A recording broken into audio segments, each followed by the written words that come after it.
हमारा जो टॉपिक है that is the DNA fingerprinting. इसका जो पहला स्टेप है वो है आइसोलेशन ऑफ यानी डीएनए वहां से कलेक्ट कर लो जिस सेल का फिंगरप्रिंटिंग करनी है, उस सेल से डीएनए को कलेक्ट करो। DNA from the cell, isolation of DNA. उसके बाद क्या है, डीएनए कलेक्ट कर लो, उसको टुकड़ों में काटना पड़ेगा क्योंकि बड़ा सा डीएनए होता है। उसको जो है फिंगरप्रिंटिंग के लिए डिफरेंट टाइप के अलग अलग मॉलिक्यूलर मासेस के टुकड़ों में काटना पड़ेगा। तो दूसरा स्टेप होता है इसका digestion of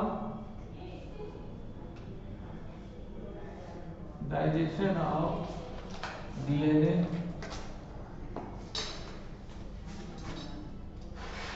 into fragments of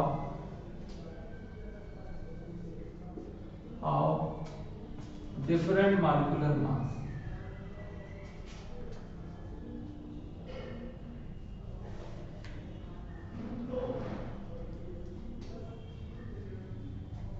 different molecular masses by restriction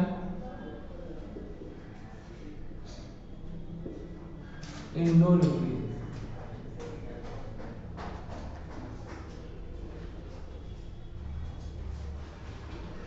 restriction endonuclease से उसको डाइजेस्ट करना, उसको छोटे छोटे टुकड़ों में बांटना, ये इसका। इसके बाद फिर क्या करना है, अब ये टुकड़ों में बढ़ गया डीएनए के टुकड़े छोटे छोटे हमने कर दिए। अब इसके बाद फिर इसको जो है एक मेथड होता है जिसको कहते हैं इलेक्ट्रोफोरेसिस, उसमें इसको ले जाना।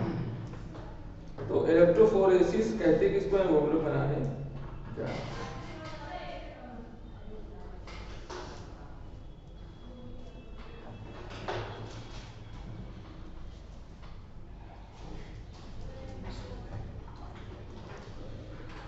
इलेक्ट्रोफोरेसिस करने जा रहे हैं। तो नेक्स्ट स्टेप जो है इसका थर्ड जो है वो है इलेक्ट्रोफोरेसिस। अब इसको देखते हैं ये है क्या, इलेक्ट्रोफोरेसिस।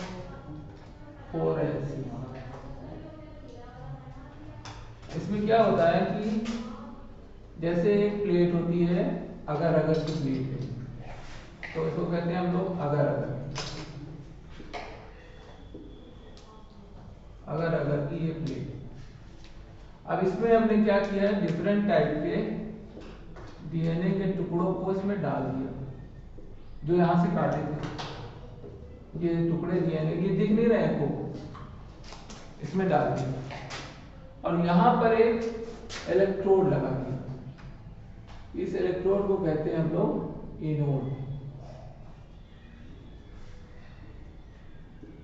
एनोड लगा दिया। अब हमने देखा कि ये जो छोटे छोटे टुकड़े हैं ये इस तरफ मूव कर रहे हैं, यानी भागने के लिए तैयार है, इस तरफ भागने के लिए तैयार हो गए। तो छोटे वाले जो छोटे मॉलिक्यूलर मास के थे वो ज्यादा चले गए इधर, बड़े वाले जो हैवी तो यहीं रुक गए क्योंकि वो तेज मूव नहीं कर सके, वाइट वेट ज्यादा था ना, तो ज्यादा वेट वाले जो है उस तरफ ज्यादा जा नहीं सके और कम वेट वाले चले गए और यहाँ जाके बैठ गए। तो ये कहते हैं इलेक्ट्रोफोरेसिस का मतलब होता है मूव करना, इलेक्ट्रो का मतलब होता है इलेक्ट्रोड की तरफ छोटे छोटे टुकड़ों का मूव करना। तो ये जो प्रोसेस हो रहा है इसको कहते हैं हम लोग इलेक्ट्रोफोरेसिस, यानी कि स्मॉलर और fragment of lower molecular weight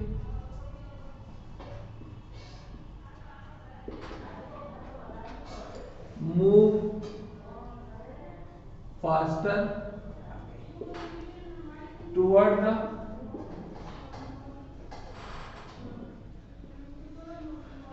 anode,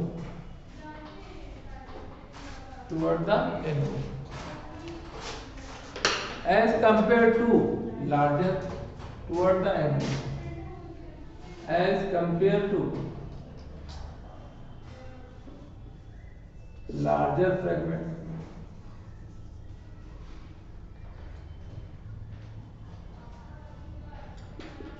तो छोटे के मुकाबले बड़े थे, वो छोटे जल्दी नहीं चले गए, बड़े धीमे धीमे गए। स्मॉलर और फ्रेगमेंट्स ऑफ लोअर। तो ये अरेंजमेंट हो गया, कुल मिला के इस तरीके के अरेंजमेंट हो गए। ये हमको कुछ दिख नहीं रहा है, ये हमने मान लिया कि ऐसा अरेंजमेंट हो गया। तो तीसरा स्टेप इसका पूरा हो गया। अब चौथे स्टेप में क्या होगा? चौथे स्टेप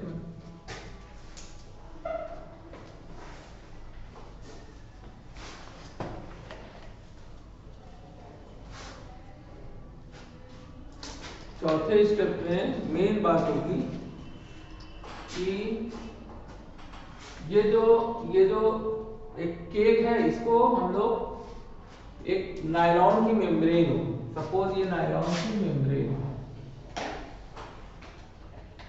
इस मेम्ब्रेन को कहते हैं नायलॉन। वो नायलॉन नहीं, ये नाइट्रोसेलुलोज की मेम्ब्रेन हो, नाइट्रोसेलुलोज, नायलॉन या नाइट्रोसेलुलोज की मेम्ब्रेन है। इसके ऊपर इस केक को उठा के इस पे छापा, तो इसको कहते हैं ब्लॉटिंग। तो जब छाप दिया तो इस तरीके को जो छपाट थी इसमें आ गई। तो जो चौथा स्टेप है इसको कहते हैं हम लोग ब्लॉटिंग, यानी कि छापना। तो transferring the separated DNA into the nylon, इसको कहते हैं हम लोग blotting. Blotting of fragments of DNA या डीएनए फ्रेगमेंट्स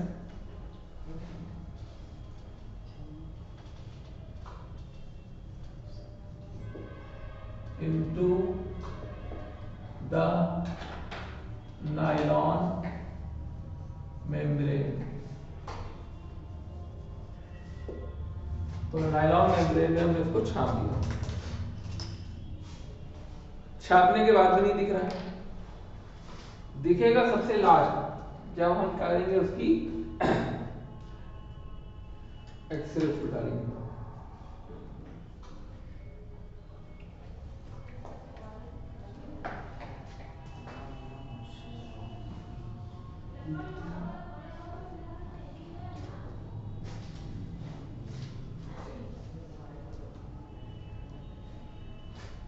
इसके बाद फिर क्या,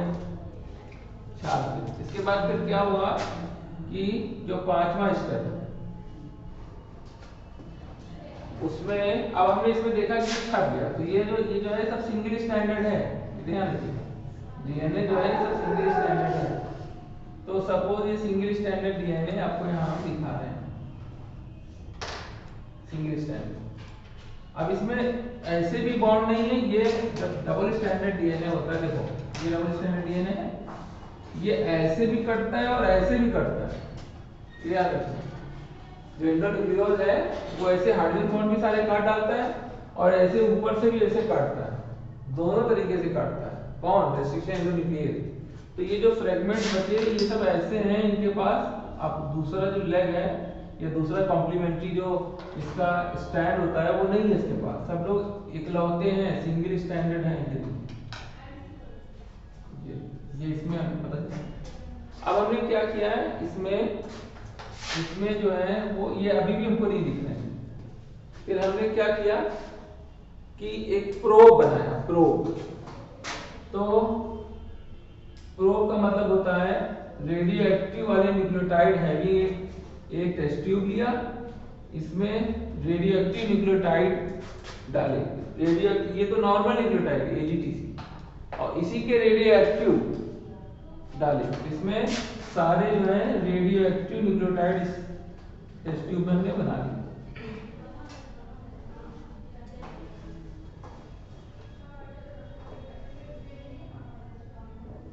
रेडियोएक्टिव न्यूक्लियोटाइड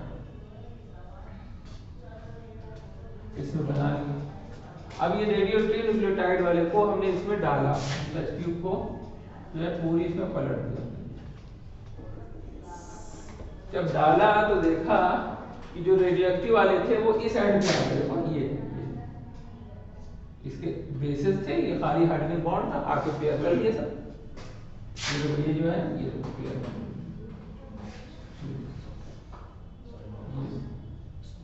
अब ये रेडियो एक्टिव वाले हैं ना, अब इसमें एक्सरे डाली तो ये वाले चमक रहे हैं, जो नए बने ये चमक रहे हैं तेजी से। तो जब ये चमकने लगे तो इससे एक बैंड का, एक्सरे की फिल्म में एक बैंड का फॉर्मेशन हुआ एक्सरे की फिल्म में। तो जब हमने ये प्रोब डाला, प्रोब डालने के बाद इस हिस्से को एक्सपोजर किया किससे, एक्सरे। तो ये छठा स्टेप था। तो एक्सपोजर विद एक्सरे या ऑटो रेडियोग्राफी या कोई भी ऐसा एक्सपोजर किया।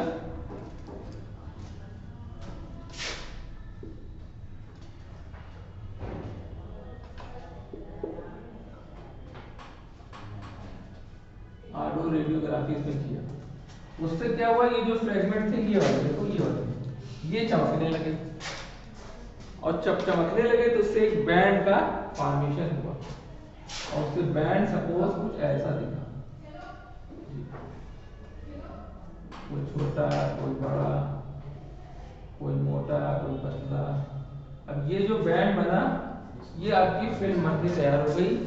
इससे अगर कोई मैच करेगा तो आप समझ जाइए कि वो हमारे क्लोजली होगा, और जो मैच नहीं करेगा वो हमारे डिस्टेंट का होगा, यानी दूर का होगा।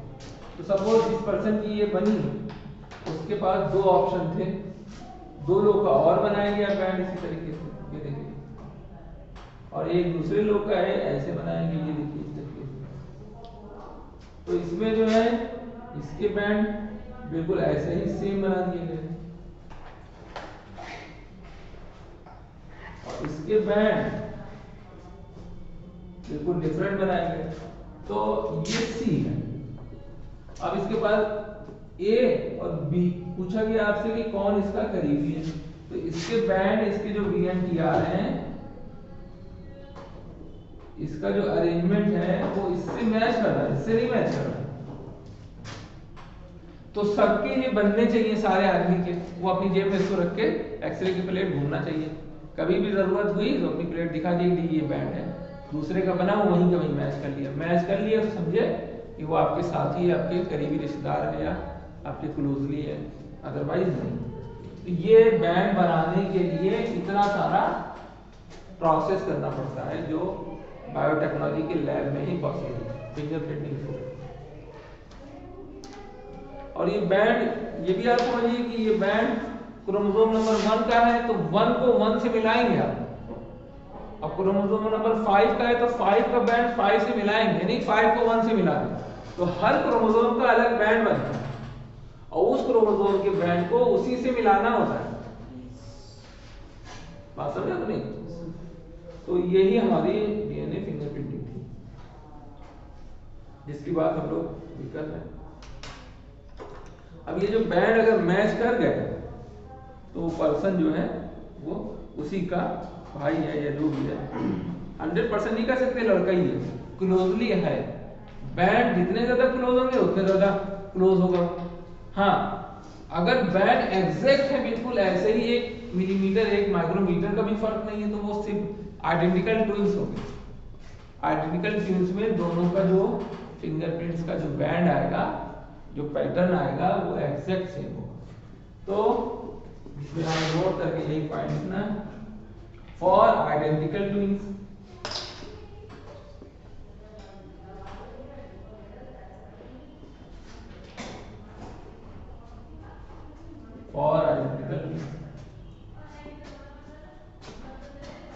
द, इसको फिंगरप्रिंट के नाम से जानते हैं, द फिंगरप्रिंटिंग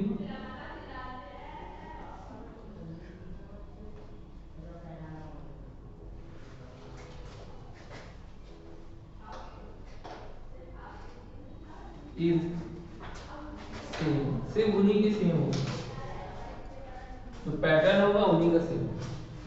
तो ये जो रेडियो एक्टिव है प्रोब, रेडियो एक्टिव न्यूक्लियोटाइड की जो प्रोब है, ये ही दिखते हैं आंखें तक। तो इसके दिखने से क्या होता है, मान लीजिए आपको दिख गया ये दिख गया, इसको आपने देखा ATCCG ये है। तो इससे आपको इसका अंदाजा तो लग ही जाएगा कि A के साथ क्या होगा, यहाँ T होगा, T के साथ क्या होगा, यहाँ A ही होगा, C के साथ G होगा, G होगा, इसके साथ C होगा। तो इसका अंदाजा तो आपको इससे लगा ना। और ये रेडियो एक्टिव था, यही तो टेस्ट ट्यूब में भर के हमने डाला था, इसी को प्रोब कहते हैं। रेडियो एक्टिव न्यूक्लियोटाइड हैविंग, ढेर सारे न्यूक्लियोटाइड होंगे, इसको डालेंगे तो ये पेयर बना देंगे। पहले वो सिंगल पेयर में इसको हमने, इसको ये चमके, ये विजिबल हो गए। तो इससे नॉन विजिबल चीज जो थी, जो इसकी कॉम्प्लीमेंट्री थी, उसको हमने पहचान लिया। कॉम्प्लीमेंट्री जो इसकी थी उसको हमने आसानी से पहचान लिया। तो इस चीज को भी जो है हम इसमें देखकर समझ सकते हैं। तो ये हमारी जो फिंगरप्रिंटिंग थी ये फिनिश हो। तो इस तरीके से ये चैप्टर हमारा जो है वो फिनिश हो गया। अब इसमें क्या होता है आइडेंटिकल ट्विन, इसमें एक चीज होती है पीसीआर। अब पीसीआर तो हमने जैसे शुरू में एक सेल ली और उसको आइसोलेट किया, वो एक ही सेल हमारे पास है इत्तेफाक से, तो उसकी ढेर सारी कॉपी पहले बना के रख लो, क्योंकि इस एक्सपेरिमेंट में लॉस बहुत हो जाता है। डीएनए फ्रेगमेंट तुमने इधर से उधर किया, उधर की इधर प्लेट इधर, इसमें टूट जाते हैं, खराब हो जाते हैं पहले। इसलिए पहले ढेर सारी कॉपी बना के रखो। तो कॉपीइंग को हम लोग पॉलीमरेज चेन रिएक्शन या पीसीआर के नाम से जानते हैं, कॉपीइंग को।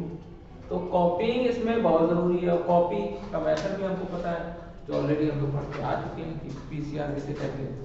इसी चैप्टर में हम लोग ने, इस चैप्टर में नहीं, उससे बायोटेक वाले में पढ़ा। तो ये चैप्टर तुम्हारा फिनिश होता है। अब कौन सा नेक्स्ट चैप्टर हम लोग को करना है?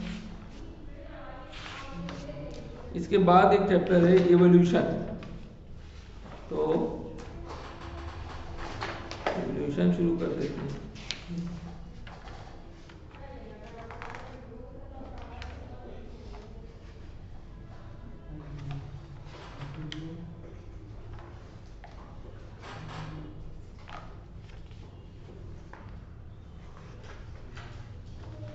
इवोल्यूशन शुरू कर देते हैं। इवोल्यूशन है, तो नेक्स्ट चैप्टर हमारा है दैट इज द इवोल्यूशन।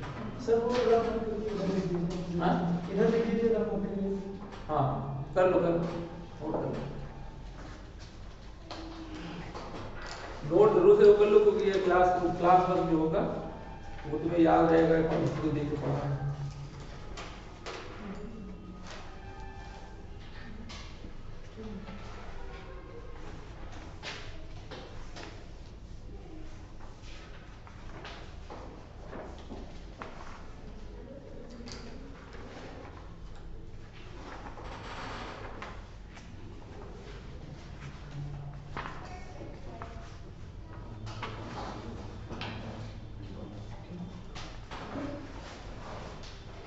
हो गया।